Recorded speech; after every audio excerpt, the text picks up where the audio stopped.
اس کو تو میرے سارے گناہ پتا ہیں، وہ تو سب جانتا ہے میں نے کیا کیا ہے، میں نے چھپ کر کیا کیا ہے۔ لوگ نہ دیکھ لیں، اس بات کا خیال رکھا ہم نے۔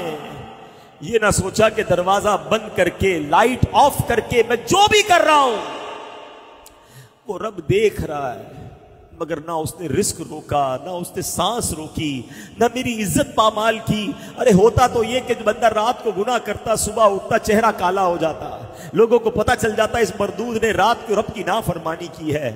میرا مالک پردے ڈال رہا ہے، میرا مالک ہماری عزتیں بچا رہا ہے، مگر ہم ہیں کہ ہمیں پتہ چل جائے کسی کی کوئی خطا ہم لوگوں کو بتاتے ہیں، ہم میسج چلاتے ہیں، ہاں اس نے پتہ چلا فلاں کی بیٹی نے، فلاں کے بیٹے نے یہ کیا، وہ فلاں امامے والا، داڑھی والا، وہ فلاں نیک آدمی، اس نے یہ غلط کام کیا۔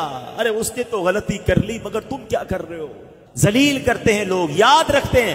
بلکہ بدقسمتی یہ کہ اگر کوئی شخص پہلے گناہگار تھا، اب توبہ بھی کر لی، تو اس کو یاد دلاتے ہیں، یا تو شرابی تھا نا، ہے تو جواری تھا، تجھے یاد نہیں تو ڈکیتی۔ یعنی بندے نے رب سے توبہ کر لی ہے، مگر دنیا والے نہیں بھولتے ہیں، اسے عار دلاتے ہیں، شرم دلاتے ہیں۔ یہ بہت بری بات ہے، یاد رکھنا۔ جس بندے نے توبہ کر لی ہے اس کو جو پرانے گناہ یاد دلاتا ہے، روایتوں میں آتا ہے کہ ان قریب وہ شخص بھی اس گناہ میں مبتلا ہو جائے گا۔